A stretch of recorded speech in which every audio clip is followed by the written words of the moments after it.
Welcome to the Lifting Lounge podcast. Join your hosts, Josh Parkin and Jack Buffery, as they give you the knowledge and the tools to take your physical and mental performance to the next level.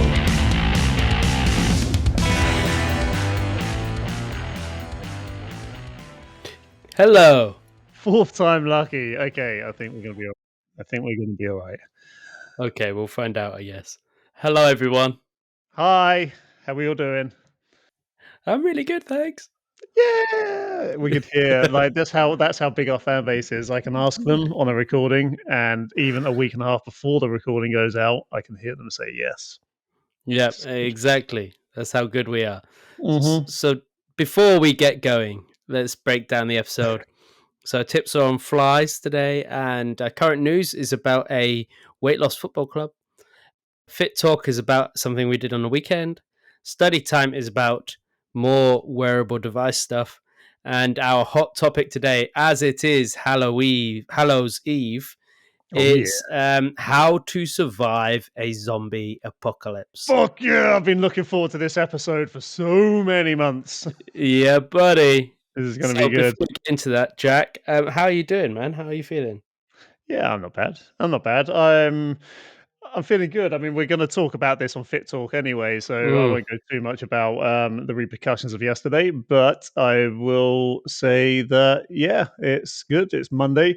It's a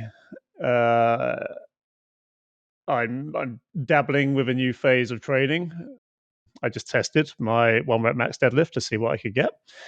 I pulled 230, way easier than what I thought I was going to, and I got 240 off the floor, but I didn't. I just leant forward a bit too much with it, so I wasn't able to drive up through my quads and get it. So that's a successful morning, though. I'm going to say that my 230 pull this morning looked way cleaner than what my 235 pull was. Fuck me, like 10 months ago, whenever that was, back in January, I think. So yeah, good things happening. Good. That's great, man. It's great. It's been a busy morning, eh? And now we're here, ready to kick things off, live the dream, and go from there. I mean, how are you? Me, I'm all right. Yeah, Yeah. I'm almost feeling the repercussions a bit from yesterday. We'll get into that a bit. But Yeah. other than that, I mean, I've literally just come home from work, had lunch, had a shower, and now we're here. So that's that. I'm basically I've all my week is crammed into these 3 days, Monday, Tuesday, and Wednesday. So I've got like a hectic 3 days, and then I'm going away, so I'm going to be chilled. That is going to be chill as fuck. But Josh, Yes. sometimes my tip just feels better when it's being squeezed together. Why does it separate? Is that a thing? I was going to go right. I could lose a lot of our female listeners here, and I could lose a lot of just anybody here. Yeah, this is true. Where have we got listeners? I was going to go something down the titty wank route, but I decided. Fuck's sake! To go down that route. saying that you're going to go down a route means like a specific route means you've already gone down that route. I know, because I've now said it, but I was debating it right up until the last second then. And Josh, what's today's fit tip? I swear, when we first started these fit tips, they were like really elegant plays on the word tip. I don't know if I'm going to say elegant, but they were definitely more ambiguous, and now they are 100% just about dick. Yeah, it's just terrible. Just absolutely terrible. All right, anyway. Your audio is going funny again. Sorry, mate. I don't know what's going on. It's just going a little bit gravelly and scratchy. Is this any better? Yeah, that's good. Yeah. Is that better? Yeah. I don't know what happened, but that's better. I turned my gain down a little bit. Okay. So, anyway, my tip for today is when we're doing chest flies, focus on squeezing the biceps together.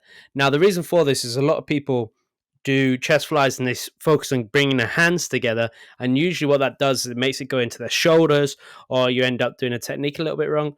Whereas actually, if you focus on squeezing the biceps together, that's going to make you hit your chest a bit more. And that is because your chest actually inserts into the arm underneath the bicep around that kind of area. So when you're squeezing your biceps together, you're actually thinking about squeezing that part of your chest together, and then you're going to contract a bit more chest. A lot of people really struggle to hit the chest on flies, and it's usually because they're just thinking about it wrong. So when you're pulling up, focus on squeezing your biceps together and trying to get them to touch.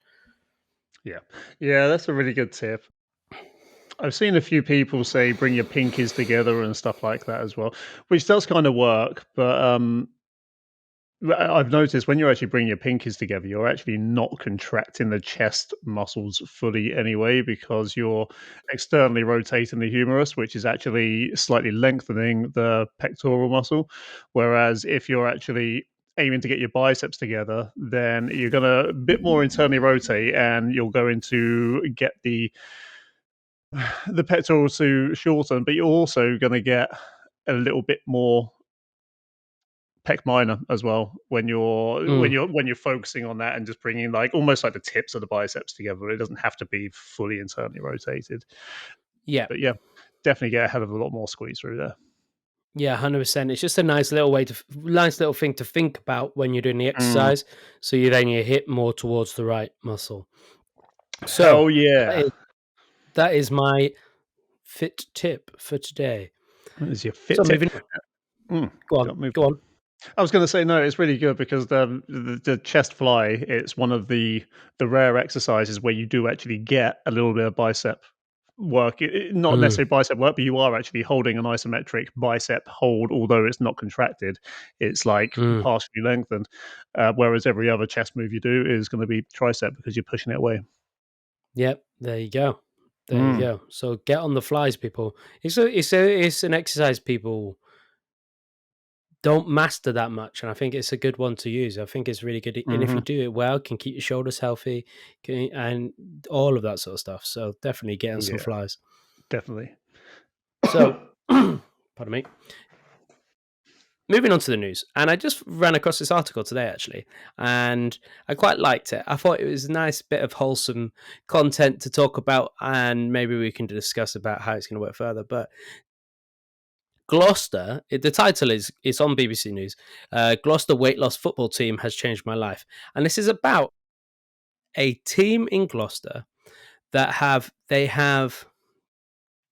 a 6-a-side weight loss team, and they're part of a wider group where they come in, they weigh in. So they do. I just saw the subtitle, the first big subtitle of this, and I was like, what the fuck? Yeah, it's good. So they come in, they weigh in, and then they weigh before the matches, and then they just do a 30-minute 6-a-side game. And then they also receive support, including healthy meal recipe ideas and tips on general fitness. And this guy, who is called Ryan Barkle, he's 41 years old, and he joined Man v Fat football team, which I think is a fucking great name for a football team. Man. And they train once a week in Gloucester. And while he's now the coach, apparently, and the initiative awards extra goal bonuses to teams based on the amount of weight players have lost. So they actually do better in the tournament if they've lost more weight, which is great. It's like gamifying it. And he lost, where is it now? It's here somewhere. 30-something kilos, 31 kilos, I think I just saw somewhere. He's lost 31 kilos, which is fucking brilliant. He's had a lot of fun. And as you said, the second title here says 2 sausages, not 4. I know what you were thinking about, you dirty bastard. Wow. I was like, shit, is that what he's talking about? Yeah, so they lose the weight. Yeah. This is great. And it's just great. I love this kind of thing where they're gamifying weight loss a bit. And it's also it's become a social thing now, which is wonderful.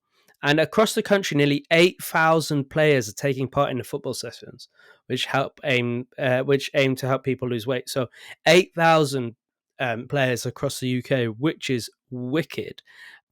This we need to see more of this stuff, eh? More of this. Yeah, it's good. I can't. So, guys, you need to look at the show notes because right now I'm trying to decide what is the worst shirt he's wearing out these two pictures. I'm undecided. I actually think the after shot shirt is worse than the before shot shirt, but fair play to him. What I really like about this is that there's actually quite. I don't like football. I don't think you like football either, do you? No, no. Not Yeah, we, away. we both have no interest in football whatsoever. So, but what I do like about this is that for something that in the media is usually portrayed as having quite a toxic fan base of thugs Mm-hmm. and lugs and stuff like that, I like the way this is flipping it on its head. And not only that, but like if you these people are going to be so successful if they've got the same kind of mentality and passion that they have towards their normal football games, but including fat loss as part of it. I mean, if you can get like extra points for hitting weight loss targets and stuff like that, then that's granted. There's only so far you can go on that, but then that's like really, really good incentive, and that's gonna dial into that same kind of thing that men have when they're watching football or rugby or sports when they're like shouting at the TV. But it's going to put it into real world application. I think it's great. Yeah, it's great. And also, I think there's ways you can play on this, right? So you can do this with any sport of any kind. If Mhm. it's team based, or even if it's singular, it could be club based. Yeah, even if it's a singular team, like a one man team. Like if say badminton, for instance, and you're doing singles, then you could be a part of a club, and then it's. But Mhm. the way you would also score points as well is if you hit your target weight, is you get X amount of points for maintaining target weight. Um, That's a good week point. I on was week just on trying to week. think, yeah, because once you get so far, what do you do then? But that's Yeah. great. Yeah, maintaining makes sense. Yeah, so yeah, you just score people on maintenance, and if they can keep Mm, maintenance for, the longer they keep it for, the more points they gain. yeah. That's a fucking even better way to incentivize it. And I just want to read this bit at the end. He said a recent team weigh-in showed they'd collectively lost a metric ton in weight. Wow. Jesus. That's a lot between six people. Jesus Christ, that's how? It's 250 kilos. Maybe they got reserves because that's like nearly impossible through six people. Well, it depends how big you are. You know what I mean? Yeah, I guess so. Mind you, if he lost 30, I guess, yeah, what's that? 30 or 630 or three sixes. That's 180. God, yeah, I mean, people would have had to lose a lot more than 30. I mean, you're looking at Some people have though. If yeah, you're yeah, if yeah. you're They must have. Mm, you could be my height and be 150 kilos. You know what I mean? mm. Yeah, true, true. Fair play to him. That is fucking Yeah. amazing. Yeah. So I would love to do it, something like that. Create a little team based thing and make a little Mm, tournament and have a weight loss tournament. And then if you hit maintenance weight, you get scores. I'd be good for jiu-jitsu, I think. It would be good for, you could do it with everything. You could do it with just running. You know what I mean? yeah, it's a little run club type thing. Yeah, and look, I know Yeah. we've said on the podcast before that running isn't the most efficient way to lose weight long term, but look, if something works, then do it, and then you can add in extra stuff to make it healthier and better and more long lasting later on. But as a way to get you interested, I'd say whatever you can stick at is the best way to start. So Mm. this has got that built-in community around it. And well, you know how pissed off football teams get with their teammates when they miss a goal or something like that. It's, oh, you could have got Yeah. that. It's the same. It's going to be the same thing about fat loss. It's like, oh, you could have done that. You could have got that. You Yeah. could have got us Yeah. that like that goal handicap or whatever. I can see Yeah. it turning And dark, but yeah. Well, and also though, because I think I sent you a video last night actually, and I don't know if you've seen it, but it's the Andrew Huberman Huberman one. talking. Mm. Yeah, talking about goal setting, and it was really interesting actually. He found that when people tell people the goals they have, and the person responding is positive and is saying, "Oh yeah, that's really great. How can I help you?" That actually usually makes people not hit their goals because it's hit some kind of reward mechanism in their brain, and they Yeah. don't want to. They don't feel like they don't need to pursue it anymore. Whereas if you're in a football team and everyone is fucking come on, you can't do Yeah, this that's shit. it. It's going to be a Yeah, bit different. Yeah. yeah. Yeah. Great. That So, thing the thing you sent me, the human one. So that's like, yeah, you're hitting the dopamine thing like straight away. So mm, it then stops you wanting to get the goal. It's exactly the same as why McDonald's started seeing their sales go up when they introduced salads onto the menus, because mm, even just the thought that there's a salad on the menu made people think it was a healthier option, and they weren't even buying the salads. It's fucking ridiculous. It's mental, absolutely, yeah. mental. We're crazy. The way our minds work is crazy. Yeah, it is. So, guys, if you're looking to lose some weight and you like football, then try and find one of these weight loss teams. That's great. I think it's a great idea.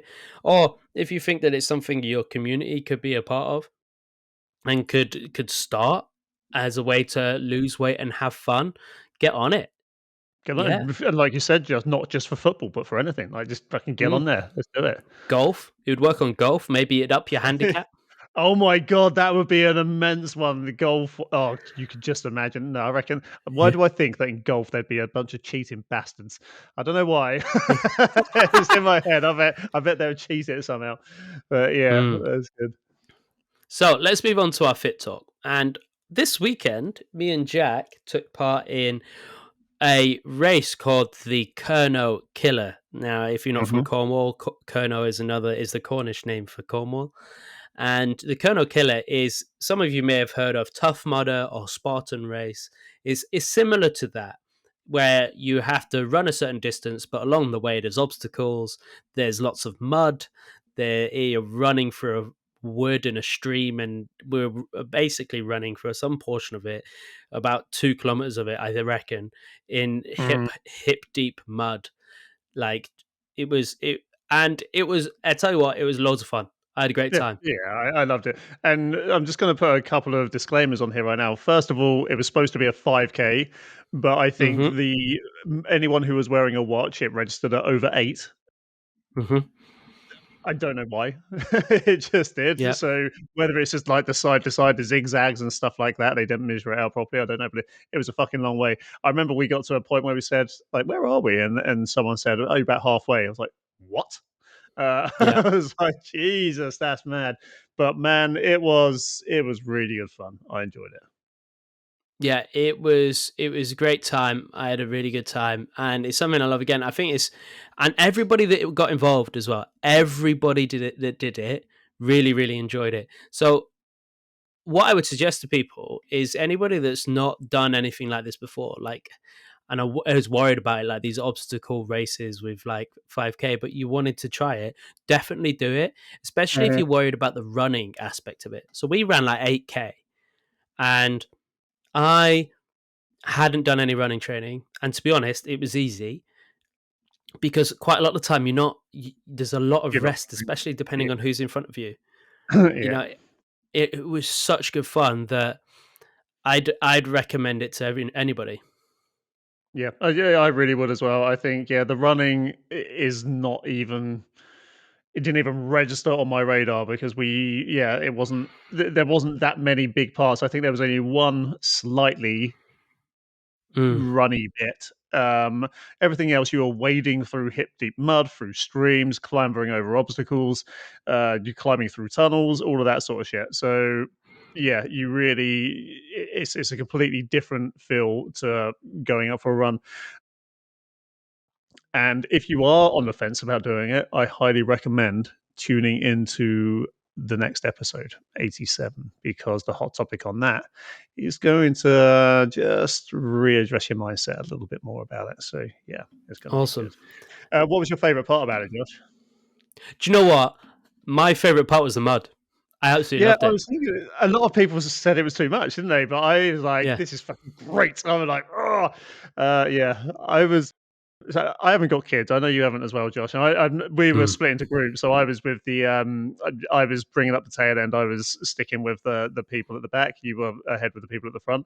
And there's a bunch of mums that I was running with, and they all said, "This is like we're out for a day with our kids." What's going on, Jack? Me being the Yeah. kid. They were like, "You're just playing around." I was like, "It's because I'm having great fun." I was Yeah. jumping over things, running into things, jumping into things. It was great, man. I loved every single second of it.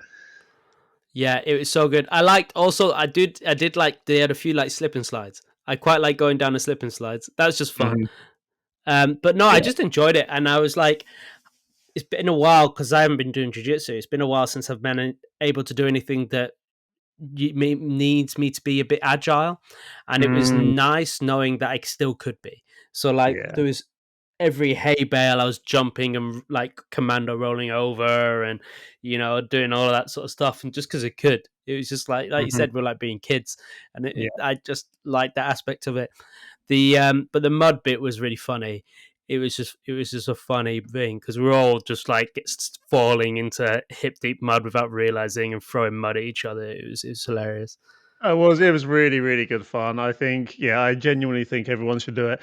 And it was funny. I don't ache at all from it. But what happened when, and you clock this because when you dropped me off at home, and the only time I ached, I don't ache today. Who knows? I might ache a little bit tomorrow. I was saying that my lats ache a little bit. Hmm.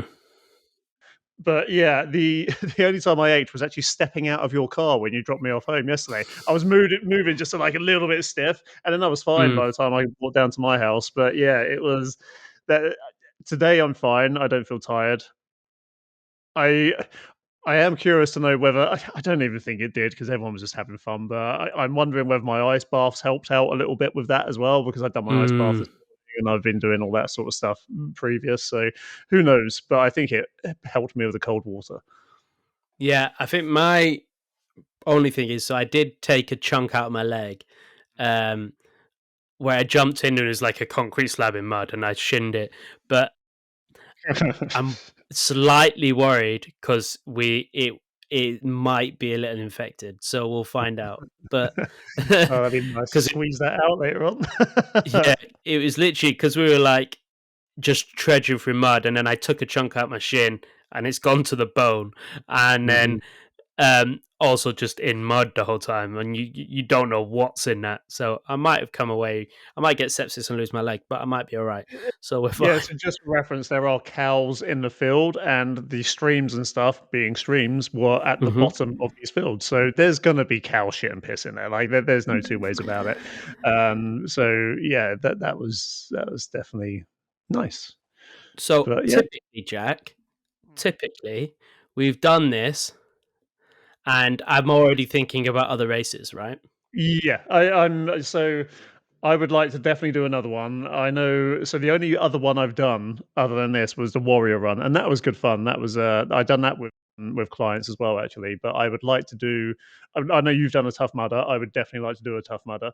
I would also Well, like to eventually do a Spartan, like not the hmm crazy ones, but just a normal Spartan. I would like to push myself to do that because we done an episode a long time ago about what do we reckon the best kind of fitness is, and I say CrossFit. I can't remember what you said.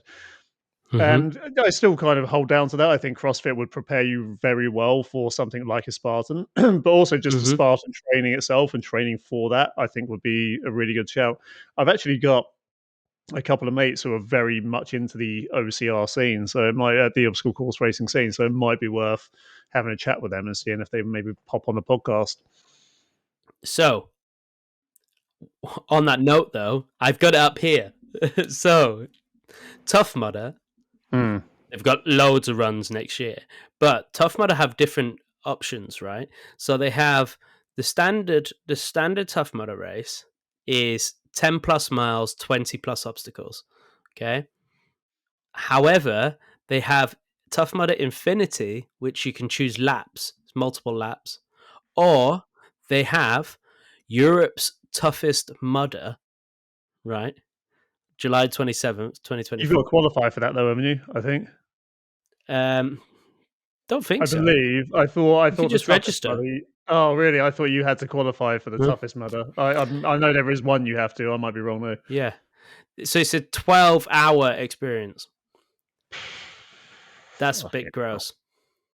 So That's grim. that's you get. Yeah, it's if you can get through that, it's pretty brutal.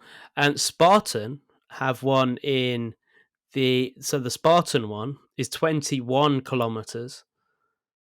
They've got one in the southwest, and that's 30 obstacles. There is a tough mudder in the southwest, but I don't know where it is. It just says southwest 10th of August. I Oh yeah, mean, so I've got it here. So the southwest one's at Badminton Estate, which is the same place that the Spartan one's at. oh, okay. Where is that? Fucking in badminton, I guess. Where the fuck is badminton? Gloucester. Gloucester. Okay, right, cool. But you can also, they've got ones in Yorkshire, Manchester, Midlands, Scotland, London. So all over. I'm part of an OCR group, and there's loads and loads of people on there, and they just talk about there are people who, and my mate is one of them.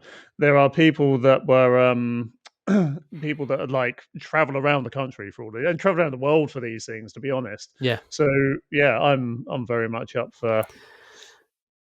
Yeah, I'm very much up for doing another one, to be honest. And I wouldn't mind capitalizing on it now, to be completely fair. So I think I'm going to find one and just decide I'm going to do it. So whenever the Yeah. tickets go on sale, Already for sale. So, oh, are they? yeah, Okay. so the Southwest Spartan is August 11th Oh, next it's year. literally the day after the Tough Mudder. Yeah. And, well, the Southwest Tough Mudder is August 10th. Yeah. Yeah. Holy shit. They must use all the same obstacles then and just do it slightly differently. They must do. They Yeah. must just use Isn't the that same mental? shit. Yeah. Or the Europe's toughest mudder is the 27th of July. Yeah, no, I'm not ready for that. Learn about how Tough Mudder will be tougher in 2024. Oh, that sounds interesting, doesn't it? One distance, one challenge. We are discontinuing what? What? We are discontinuing the 5K, 10K, and 15K in 2024. So it's just 10 Planning the plus start miles. of our 14th season in 2024, we wanted to provide an update on some of the important radical changes that we've been working on. What? Dropping our various, returning to a single, they're dropping the 5, 10, and 15K. They're returning to a single longer form. Surely that's not going to work out. I would have thought one of their biggest earners would have been the 5K. Jesus Christ. Substantially increasing the difficulty of our obstacles and course designs, providing a small set of earned rewards, headbands, and coins that reflect the substantial achievement of completing a Tough Mudder. Okay, so no, I'm just going to do a Tough Mudder. I mean, because that's basically saying it's going to be 20K minimum. Yeah, but the Spartan, if you do the trifecta in 1 year, you earn your trifecta, which is the sprint, super, and beast. And the sprint is 3 races 1 year, be unbreakable. Complete the sprint, super, and beast in 1 year. Challenge the trifecta. Join the ranks of most elite racers and transform yourself forever. What are the So the distances on that? sprint 5, 10, and 21. Nice. Okay. That'd be quite a nice way to do it, actually, wouldn't it, as well? Yeah. I mean, yeah, I'm down for it. This is like we've talked about a lot of crazy challenges on this podcast so far. I'm not going to lie, you've brought most of them up, but I'm going to say Yeah. the Spartan race one is something I think, I mean, they are. Have you ever listened to the guy who came up with the Spartan stuff? I've got one of his books. It's great. He's off his nut, isn't he? Yeah, he's mental. He came out of the financial industry, and he now lives on a ranch somewhere in America, and just decides to do all this stuff instead. He is mental. I can't remember what his name is now. Something Joe I can't remember. But anyway, yeah, he's awesome. I've listened to one of his books. Really, really good. And yeah, I reckon. Yeah, okay. I reckon a Spartan race would be good. I reckon we should try that. Just do them all. Yeah. Why not? Why not? I think it's a great way to train for something. Like I think I said to you before, and I've said on the podcast that as I get closer and closer to 40, I keep on just leaning more and more towards having a base level of all around fitness as opposed to just focusing on one thing all the time. And this just fits with that, doesn't it? Because if you can run something like this whilst clambering over obstacles, then it is what it is. I think the only thing that really needs thinking about from my point of view, because I have ego, I'm not going to lie, is whether I would get too skinny if I just focused all my training on this, because that does happen to some people, but it doesn't have to if I just make my training good. There's some and lots of people do it who are absolute units. Yeah. This is nice. Okay, yeah, I'm down. I'm gonna find a race. I reckon we should do this later on and sign up for this shit. Why not? What's the M20? Yeah, no idea. Not what I thought it was. Yeah, wicked. obstacle Happy course race. days. Right, so let's move on. Let's move on to study time. And the study time for today is where the title of the study time is wearable device makes memories and powers up with the flex of a finger. This is we've talked a lot about the how wearable you check, you're a dirty bastard. I don't know what he's talking about. We've talked a lot about wearable devices and how the technology is advancing really fast. Now, this may show that it's advancing like really, really rapidly, which is good. It's from the RMIT University. I'm not sure where that is. I'll quickly have a read through some of this. Researchers have invented an experimental wearable device that generates power from a user's bending finger and can create and store memories, in a promising step towards health and monitoring and other technologies. Jack's really struggling with the term bending of finger here. It's only because I read an article on I Fucking Love Science yesterday. If you don't know if you've ever come across IFL Science is a really popular science site, and I can't remember what it's called now. Basically, women have this technique: if they can't get a shit out, they can actually put their thumb up their vagina and pinch their poo off from the other side through the wall of their vagina. And I was like, "What the hell? Like, why did this come up?" And Did you ask him? there is a word I should do. There is a word for it. Now I cannot remember what it's called. But yeah, Oh dear. not shearing. It's something weird like that, though. I was like, what the hell does that mean? And it's like, yeah, some people are just pooping wrong. But anyway, Well, sorry. there we go. You learn something new every day, people. So, anyway, moving on. The innovation features a single nanomaterial incorporated into a stretchable casing fitted to a person's finger. The nanomaterial enabled the device to generate power with the user bending their finger. The superfin material allows the device to perform memory tasks, as outlined below. Multifunctional devices normally require several materials and layers, which involves the time-consuming challenge of stacking nanomaterials with high precision. The team, led by RMIT University and the University of I'm so Melbourne, sorry. I'm just losing my shit here. I'm trying not to. I'm laughing for no reason. Carry on. in I'm gonna rewatch this collaboration for a little while. with other Australian and international institutions, made the proof of concept device with the rust of a low temperature liquid metal called bismuth, which is safe and well suited for wearable applications.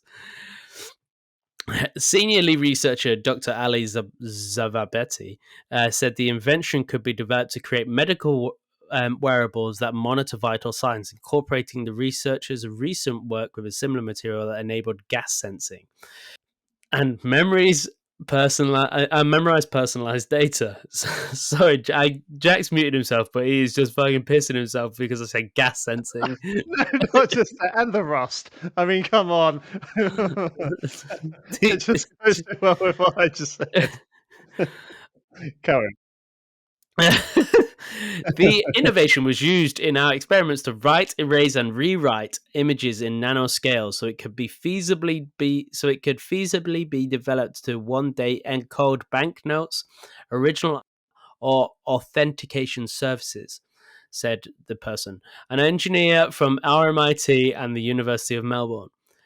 So the team's research is published in Advanced Functional Materials. The team says the study revealed their invention exhibits exceptional responsiveness to movements associated with human activities such as stretching, making it promising candidate for wearable technologies. We tested natural motion behavior with the device attached to a finger joint with an average out peak of about 1 volt. The device was able to perform the memory functions of read, write, and erase, which included using the RMIT logo and a square-shaped insignia as demonstrations of these capabilities. The device, which was not worn by a user during these memory experiments, wrote and stored the logo and symbol in a space that could fit 20 times within the width of a human hair. Wait, what? So I don't get it. What's it? So I was probably laughing too much. What's it reading and what's it memorizing? Is it the actual? How So does it's it memorize the memorizing. logo? Well, the device has the ability to read, write, and erase. So it can read a logo, write it in its memory bank, and erase that if it needs to be. So at the moment, is small enough that it what they're saying is it powers itself from the bend of your finger. So with human movement, it will power itself, but it's so small that there is there's not going to be need for a watch face or anything like it. It's exceptionally small, so it can fit on anything, and it can store the memory within the symbol that in a space that can fit 20 times within the width of a human hair. So it needs minimal storage space. So what this is going to be able to potentially do is them to create a wearable device that say you fit on your hand or somewhere on the body, and then it charges up with the movement of the body, but also has the ability to store masses of information and read it exceptionally well. I'm I'm really confused. I don't understand how it is. Here we go. Here, I just found a video of it. So I need to find a video of it because I don't understand how it's reading a square something. Like what? Why would it be doing that? Is it just being given the data for that? Holy shit! Okay, Yeah, I'm watching a video of it now. Yeah, it's like energy harvesting to memory applications. But I don't get. I don't get what's it memorizing? Like when it's reading something, what's it reading? What's it? I get the writing and erasing situation, but I don't get what the reading is. Is it it just was reading reading the logo, so I think they showed it the logo, and how then it it hasn't got any? Yeah, don't get it. I'm gonna have to look more into that because at the moment I don't get it. But yeah, I can see it now. It's looking at it and it's stored on there. I think they just gave it that to store on there because it hasn't got yeah. any visual sensors or anything, so it couldn't have stored that. No idea. Well, either But way, it's mm, got the potential. It's looking at all the other stuff we've looked at before.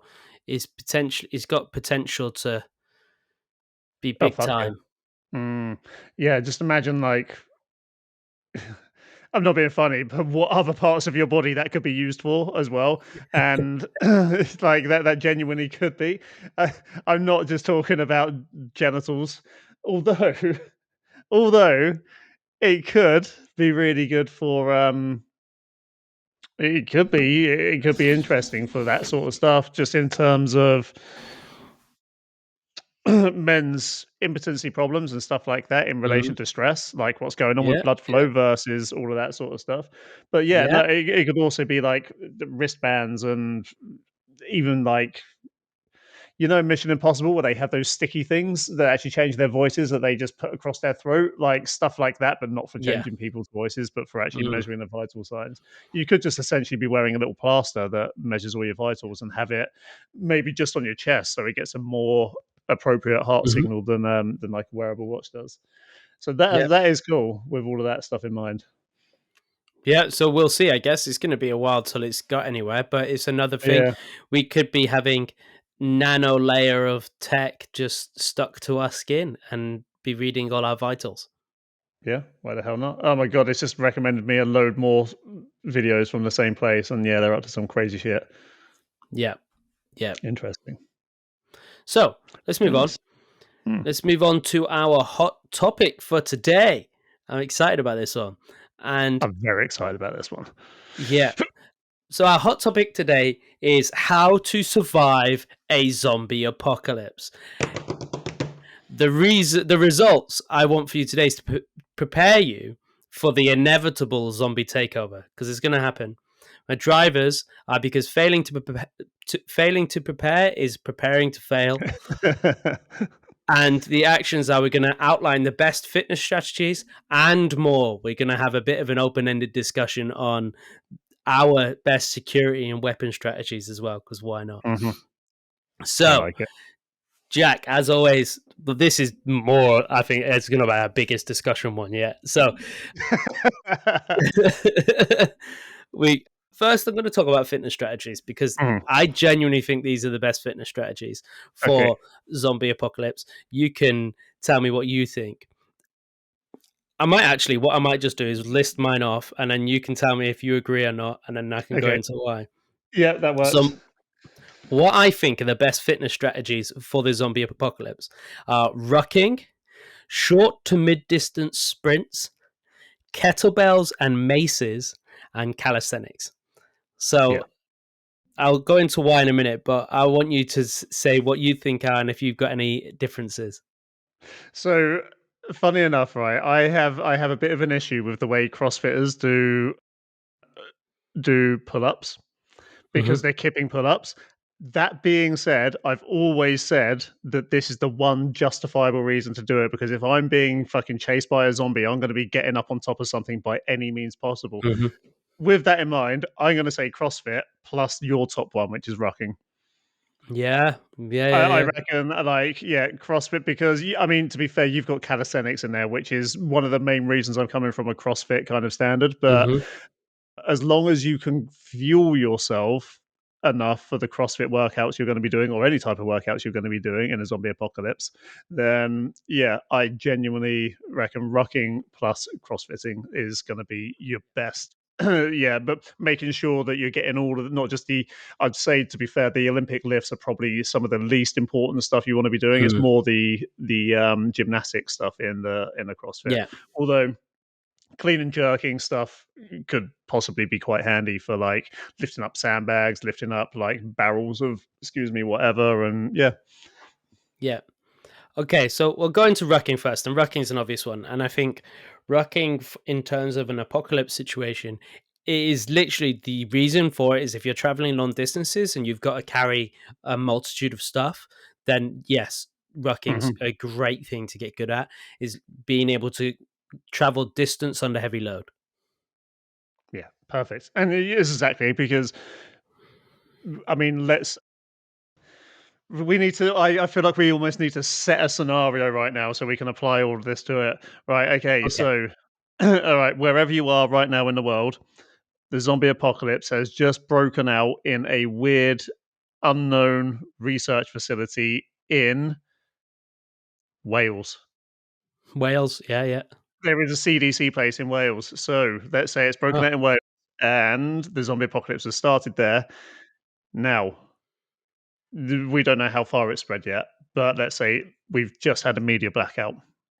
So yeah, this is good. Rocking. You're going to need to okay. move, aren't you? First things first, are Mhm. they walking zombies or running zombies? I reckon there's both.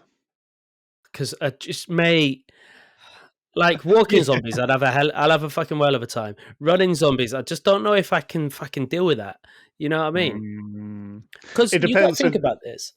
go on. Sorry, you got to think about this. Like, are they? Because every running zombie movie, the zombies just fucking mental and just keep running. However, are we saying that these running zombies still have the cardiovascular fitness of the person they were before? Yeah, I reckon. Well, now here's the thing. So this is the way I justify zombie movies in my head that they have zero pain threshold. As in, sorry, they've got a 100% pain threshold because they don't. For them, it's just about getting to the next meal. They will put themselves Mm. through any pain, even if it's ripping themselves apart. But I think there's a zombie trope that everyone just takes for granted that zombies do this. Although would they? And that is zombies always move in groups. I don't know whether that would be true or not. Like, so do these zombies move in groups? Because if they do and they run and it's a World War Z scenario, which we watched again the other night, I forgot how good that film is. Then fuck. Like that's all I'm saying. That's going to be scary as shit. But if it's It it more, depends, doesn't it? go on. It depends on if they're like World War Z and The Last of Us is more of a hive mind situation where they are infected by some kind of fungus that's all working for the same thing. Yeah. Hmm. Whereas if it's not that case, because I think an infection and everything, if it's an infection that communicates and spreads and it communicates with itself, then yeah, they would all work together. It would make Yeah. sense that they work together. I'm trying to think of how else it would work otherwise. It kind of You know what I mean? It kind of have to work that way. Especially if it was, although I don't know what's that. What is that spore called that infects ants? I don't know whether they work together or not, or whether they're just like single-minded. Because I think when those ants are infected with the spores, all they're focusing on is infecting the next thing. So I Mm. don't think they work together. So it could be. Oh God. Either way, there's fucking zombies around, and let's say Mhm. some can maybe run a bit faster than others. Okay, cool. So rucking is important, but then if Mhm. it's when if and especially because you're gonna want to get like travel far, you're probably going to want to get out of crowded zones. So there we go. Mhm. Short to mid distance sprints are super important then if they're runners, but short to mid distance sprints, and the reason I put calisthenics in there is because it's short to mid distance sprints with also the ability to get out of dodge in terms of like climbing something, because I don't think zombies would have the intellect or dexterity to be able to climb a place because they're just think it's all feral, it's all running off. I need to try and get to you, rather than thinking like being able to go right. I need to grab this handhold, this handhold, this handhold, climb, climb, climb. You know, Mhm. so so calisthenics or rock climbing or parkour or something along those lines that allows you to get you to a certain spot, um, with short to mid distance sprints, so you can get there fast. I think that's super important.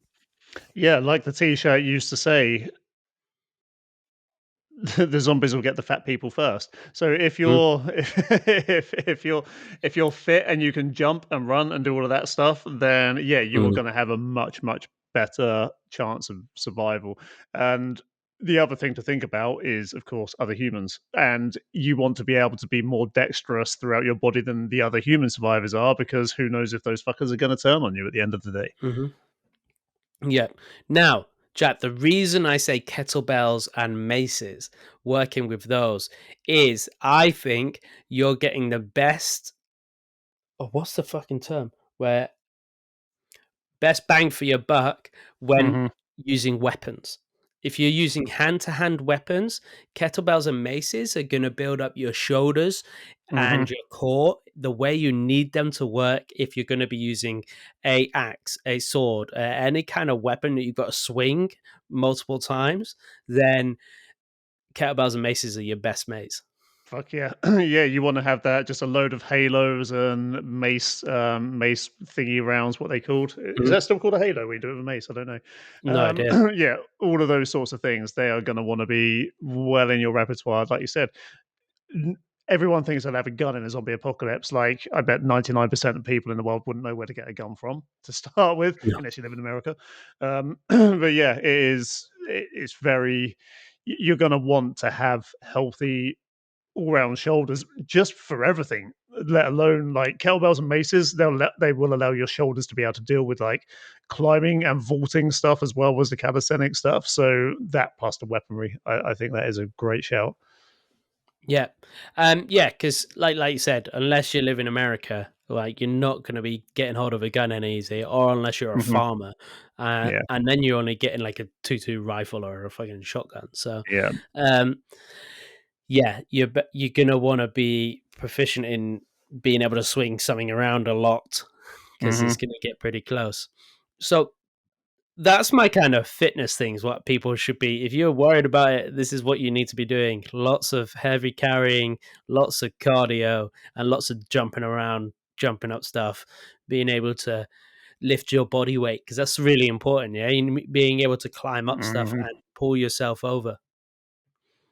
Yeah, yeah, 100%. Like, that is probably going to be one of the most important. And like I said, not just for the zombies, but also for the people. Like, Mm, you want to be the best maneuverer that you possibly could be to get yourself out of mm, any sticky situation. Because if you've just done a raid to get yourself a load of goodies like food and stuff to bring back to camp, and there's other humans out there that want the same shit that you've just got, you're going to have to be able to outrun them. You're with a mm. bag full of stuff as well, so you're going to want to be able to move exceptionally well. I've read I read a bunch of books earlier on this year, and the first is a series of short stories, but they all tie together in the third book. and in the second book. But the first story in each of the three is based on a guy called Jack who lives in Cornwall, and it's a zombie No apocalypse way. book. Yeah, fucking great. I loved it. So, what skills do you think you would need? Right. So, say you're running away from a load of zombies. What actual like skills do you think you need to escape? Like, for instance, like vaulting something or climbing a fence, or I think like we're in the UK, right? So what we have around us here in comparison to like being in the US where they have like the fire escapes down the side of the building, and maybe you want to be able to Mm. muscle up so you can get up that. Um, what we know we have access to, what skills do you think are a necessity in escaping a zombie? Um, I don't know if it's so much a skill, but I'm definitely going to say mobility through the Mhm. ankles, especially because you're going to want to have lateral movement. And that lateral Mm, movement, you don't want to roll your fucking ankle because you're dead. mm, So I'm going to say really good wrist and ankle strength and mobility mhm, for that, I think, and shoulder, to be honest. mhm, Yeah, the ability to do some sort of muscle up or at least a full on pull up to be able to get yourself out of a sticky situation mhm. would be very, very high on the list. And like you said, the ability to run short to mid distance as well, I think would be perfect. But I think strength as well. And the problem is when you're strength training, though, there is going to be a trade off between the training for strength and performance and how much Mm. fuel you're going to be able to get inside you as well, especially like a few months into it where everything's starting to get a lot harder to get to. I also think like so like climbing jumping fences has got to be one, right? You've got to be Yeah. able to run and jump over a high fence. Hmm.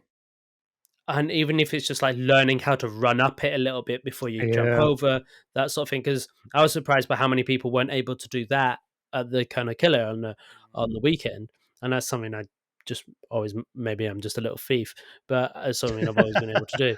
Yeah. So there's that, like climbing a tree, being able to do that, being able to like swing across a gap if need be, Mm. or like not many people know how to like swing on a pole, for instance, so you can swing over something and wouldn't know like when's the right time to let go, how to leverage your body so you can use that momentum, all of that kind of stuff. Hmm. And a lot of people don't really understand like momentum and how to swing on things like doing kip ups and stuff. Like I reckon I could, if there's a pole and a ledge, I reckon I could swing myself enough that I can get on top of the ledge Oh by yeah. swinging my legs round and over, you know. Yeah. But I don't Yeah. think many people know, have the ability to do that. Obviously there's an element of core strength there, but there's also just Momentum. understanding.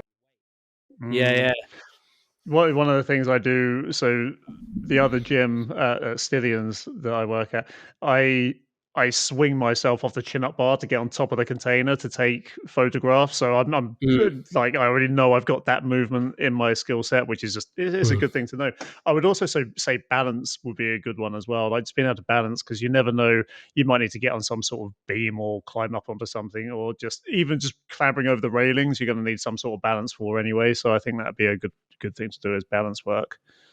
Yeah. Also, one thing as well is learning to fall. Not Yes, many people yeah. understand how to fall. It's like break a Mm, fall, so when you land and roll, but also I'm quite good. If I, 'cause I slipped on the fucking weekend on some mud and I grazed my knee a little bit, but what I did is as soon as I slipped, I rolled because I'm mhm, just used to it from jujitsu. You learn to roll out of stuff. So it's learning to roll and fall correctly because a lot of mhm. people might fall over and put their arm out and then just dislocate their arm, Yeah. or break their elbow, and you don't want to do that because you don't want to injure yourself. Yeah, everything's about Mhm. if you get injured, you're dead. So how can you fall over? I think what you said, why don't you work because momentum comes into this as well, actually, a hell of a lot, because if you can if you can stop your break your fall with a roll, you also Mhm. then able to go back up into a standing position and carry on running. And that's like what Yes. you done off the slide, wasn't it? You said, what Yeah, did yeah. you do off the slide in the Kernow Killer? Yeah, so we were going down a slip and slide, and I went down on my front, and then at the bottom of the slip and slide, I rolled. I did lying on my front. I commando rolled over my shoulder onto my feet, and then carried on running. Nice. So That's awesome. That is so yeah, good.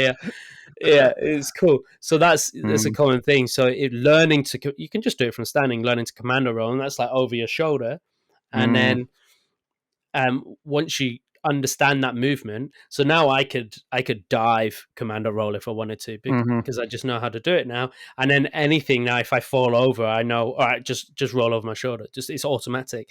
And what mm, that does, like you said, it gains momentum, so you can go back straight back to standing, but it softens the blow. So because that's why a lot of people when they're older break things, because they put an arm out or put a leg out and then they hit it hard and then it breaks. mm, Whereas actually if you roll with it, it takes out all the force and you can carry on moving. So mm. Yeah, no, that's perfect. That has just given me a good idea for another kind of defense system in wherever your base is, though. We just talk about the slip and slide. Why not just get a mm, load of plastic sheeting and just chuck a load of washing up liquid around it? Because then the zombies will just fall over. yeah, they would. Yeah, yeah. Yeah, S- that's wicked. So that's all the fitness strategies. Now let's get into the fun bit. Zombie Yes. apocalypse is happening, and I'm changing the scenario now. Is no longer Okay. happening in Wales, quite because that's far. That's enough of a drive away from us that we'd have a fair bit of time to get Hmm. sorted. The zombie apocalypse is happening. You is happening 20 minutes away from us.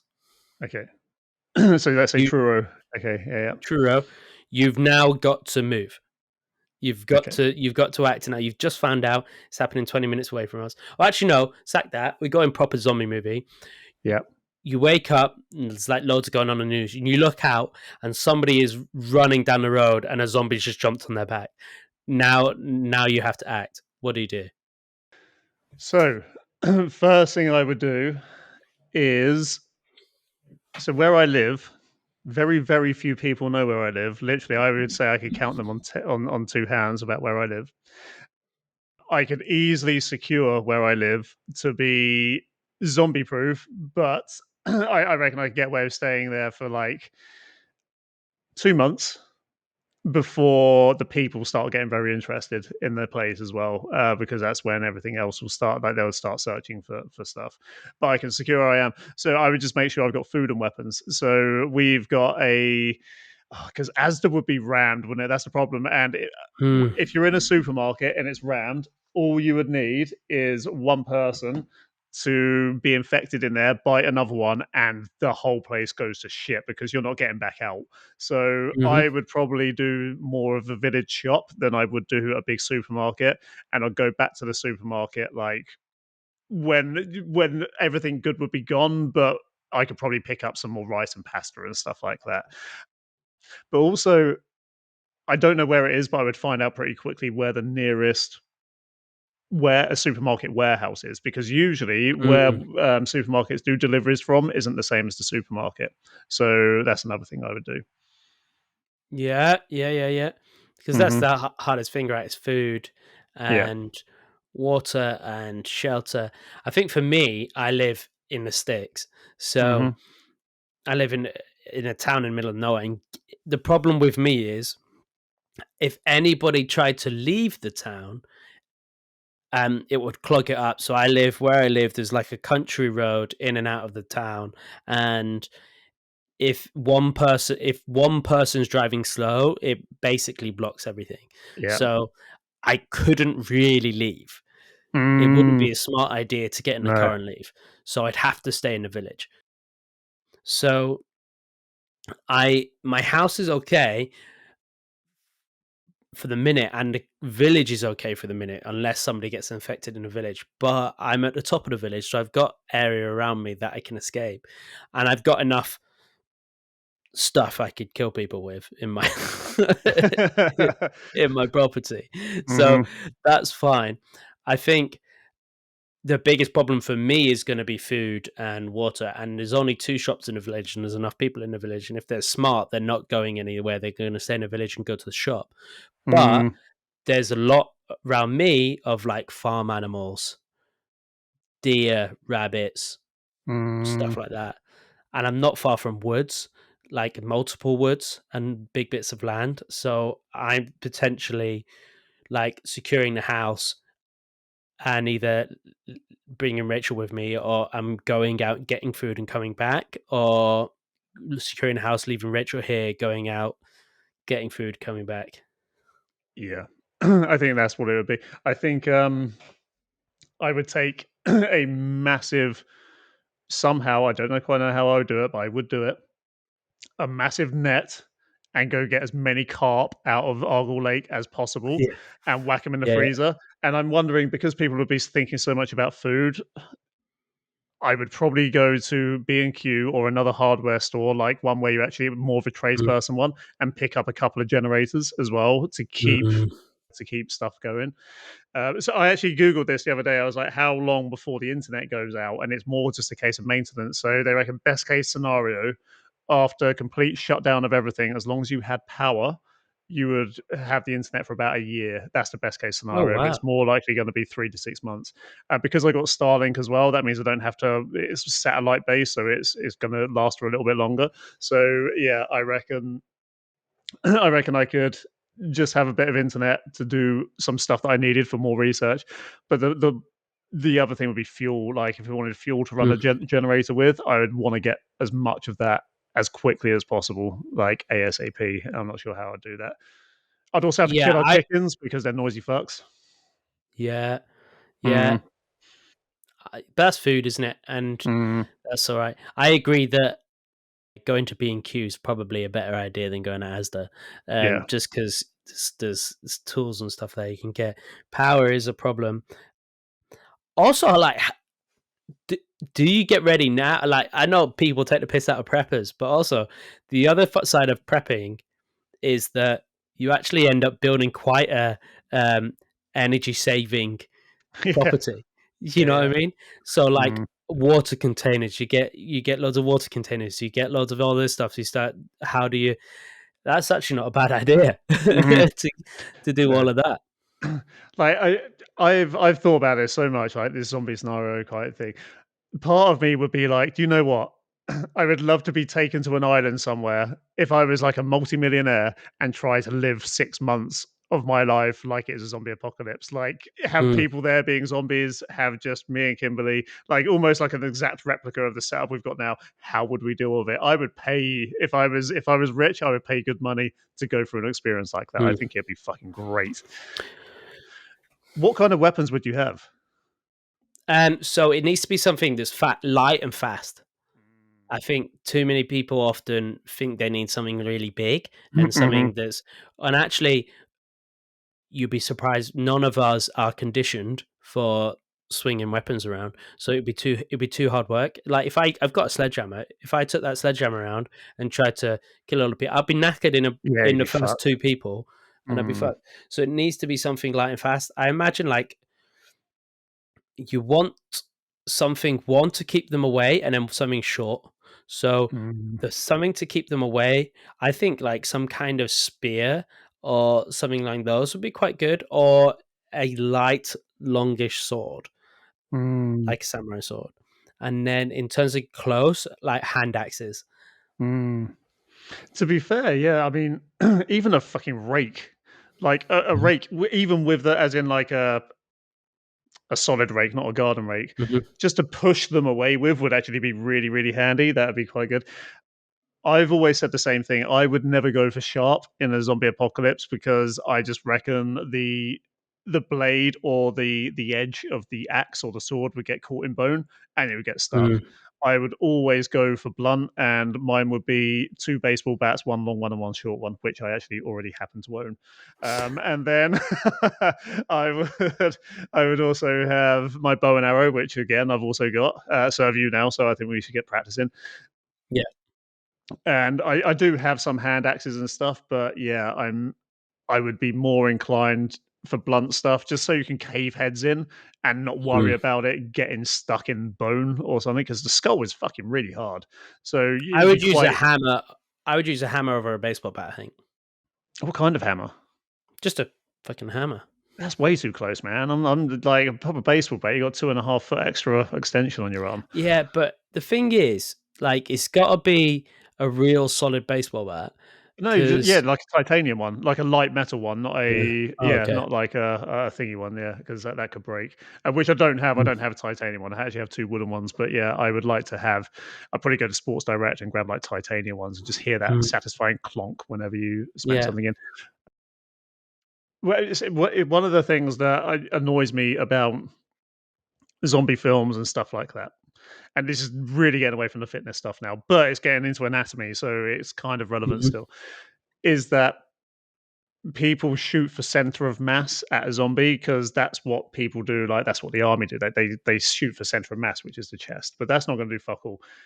If I was shooting or hitting, I would probably go for if I couldn't get the head, I would go for knees first yeah, because dead or not, you can't remake joints to be able to walk on. So if you take the knees out, they have to crawl. That puts you an advantage. So yeah. like that's probably the biggest thing I would do in terms of my defense. I would take out kneecaps first with baseball bats because they're not going to be able to move. They'll be able to crawl, but you're not going to be able to walk on smashed to shit kneecaps.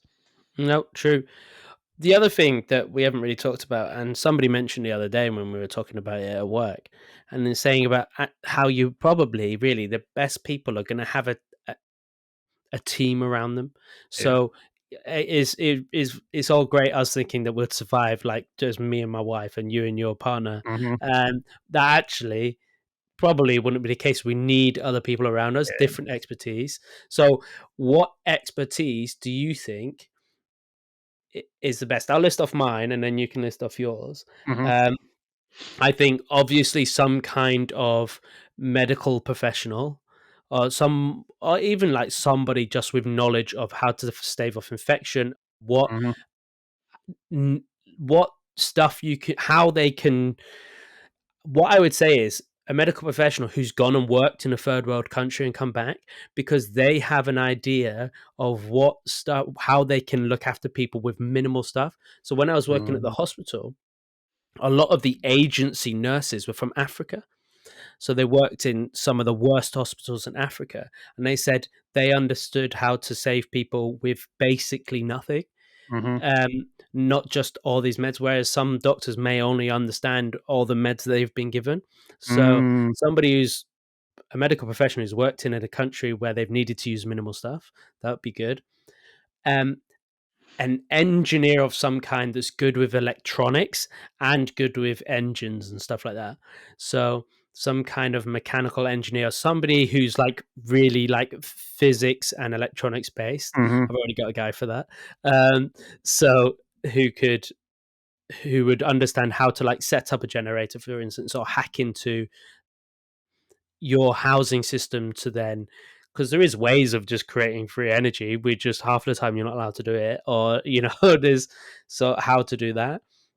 I think that's really important. And then somebody who's very, very good with nature, so foraging, hunting, growing, all of that sort of stuff. Mhm. Yeah, I mean, to be fair, mine are all exactly the same as that. Like, Hmm. that's what you would need. Uh, the engineering one would be so I've kind of got a guy for both the engineering and the medical one, which is handy. And the mechanical one would be, I think, because I know the guy I'm thinking of doesn't know mechanics at all, so I definitely need to have someone on my team who knows a bit of mechanics. There happens to be someone who rents a unit here where my gym is. That is, they've got a car doing thing as well. So I'd be like, right, yeah, the car doing thing, fucking hell, Jack. A mechanics place, so a garage. So yeah, I'd definitely like enlist him somehow. And the medical professional would just be it would be a have to, wouldn't it? That would be like seriously have to. Hmm. So yeah. Yeah. Mm. Yep, definitely. The other is somebody who's like a bit of a builder, but I mean, I know you can already do that sort of stuff, but somebody can Mm. build because some kind of like shelter, security system Mm. situation, then Yeah. that'd be good. Um, Where would you go? Like once you got out of Constantine, or what sort of building? So I've thought a lot about this. There's I was thinking of churches, but then Kimberly came up with a really good fucking point. Is that that's where a bunch of people would go to pray, thinking that that would get rid of the zombies, and then it'll just end up slaughtered. Mm. I don't want those people coming near me. But big, thick walls. Obviously, you've got castle as well. Bomb shelter would be another one, and I'm sure there is quite a few of those in Cornwall. I just don't know where they are. Where I used to work at a place in Dover, there was a house near the White Cliffs of Dover that had an old nuclear test bunker underneath it, and it was mental. He Oh didn't know wow. when he bought the house. How mental is that? He had no idea. Yeah, yeah, But yeah. yeah, imagine something like that. That'd be it. Have you seen the preppers silos, by the way? The rocket silos in America. No. Holy shit! You need to check these out. So in like middle America, in like Kansas and stuff like that, that's where they have or used to have during the Cold War the majority of their nuclear armament, whatever it is. And these rockets are like the size of legitimate rockets. So these tunnels are several hundred feet deep and massive, and they've got all these rooms. Well, in some places in America now, you've got these preppers, very, very well off people who have converted these silos and all the rooms into them into multi-million-pound condos underground, and they've got like top of the range LED windows that give outside like light and stuff like that. Jesus. Man, it's fucking mental. These things cost millions and millions of dollars, but it's something else. But yeah, something like underground. I was thinking about a bank. A bank would Mm. be a good place to set up a like some sort, or a police station maybe. Yeah. I I like those sort of places. I don't know, man. I think in Cornwall Mm, we are surrounded by what most people don't realize in Cornwall. Even a lot of people that live in Cornwall, we're mm, surrounded by so many places that are just surrounded by tons of land and nothing else. yeah. So I'd go to an estate. I'd go to an estate Mm, because these mm, estates are just surrounded by woodland, and it's all hilly up and down, so it'd be very easily mm. defensible. And it's woodland, and then a nice little manor house in the middle, and I would stay there because you're That's like in that woodland. 28 days later. Yeah, Mm, but the woodland around as well will be full of wildlife, so you can go and get food regularly, and you'd have mm, enough land to grow. There's an estate I was working on at a weekend, which is fucking huge, and it's great. It's just perfect. You go mm, somewhere on there, and even you could have the manor house but not stay there, and just build another place in the woodland so nobody mm. finds it. The other thing that we have down here as well, which I was saying to Kimberly about the other day, but this would definitely call for an engineer of some sort, is a mid-sized yacht. Mm. There's a lot of that sort of stuff down here. The only problem is there anything scarier than being caught out at sea with a fucking zombie apocalypse? Going like, what if one got on or something like that? But yeah, I genuinely think if a zombie apocalypse happened, there would be such thing as pirates in the Yeah, in the British waters again. That would happen because yeah, yeah. that's where you'd be looking for a lot of stuff. But yeah, I think a boat would be a good safety option for a little while, but again, not long term.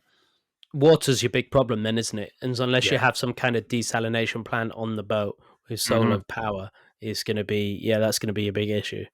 Yeah. Yeah. Definitely. But yeah, I I think where we are, I think we're well positioned to survive. And I like to think, as long as I'm not caught in the very first rush, like let's say it was what's it called, Black Friday, and you're in Asda or something like that, Oof. you're fucked. If you're in Asda on Black Friday and that's where the outbreak starts, you're fucked. But if it just started and I could see it, I reckon I've got enough. I bet everybody thinks this though. I reckon I've got enough stuff like prepared and ready to be able to at least survive for a few months. Uh, Again, it depends how much time I can keep my freezer going for because I could just live off the chickens and I would literally go scoop a load of fish out. I can't remember when mating season is at Argyle, but there's one point where they all just congregate around the actual dam itself. So just go down Mm. there with a massive net and you could literally scoop them out. That wouldn't be a problem at all. So yeah, I reckon that'd be my food source for a little while, and I might even have to eat the dogs. I mean, they're chihuahuas. They'd be a small meal, but they're so loud. Oh no, that's so I know, sad. I know. So yeah, that's our how to survive a zombie apocalypse, guys. I hope you enjoyed the episode. Um, but Jack, I used to date a girl with a lazy eye. Nice. T- Turns out she was seeing someone else the whole time. Very good. I like it. Yeah. Amazing. Well, Where can they find us, Josh, to learn that we're not just all about zombie survival? well, they can find us at the RDA Shrimp System on Instagram and Facebook and TikTok. And they can also find our podcasting group, The Lifting Lounge, where you can ask us any questions regarding the podcast. We're also on YouTube, The Lifting Lounge Podcast. And you can find our website at www.therdsystem.com. Oh, yeah. Guys, wherever you are taking in our information, please like and subscribe and hit the notification bell. Leave us comments. And remember, listens are love. Listens are love. Listens are love. We want all the love. With that flexible finger, power it up. Fuck's sake. See you later, guys. Bye for now. See you on episode Bye. 87. Fuck. 87. Bye. Bye.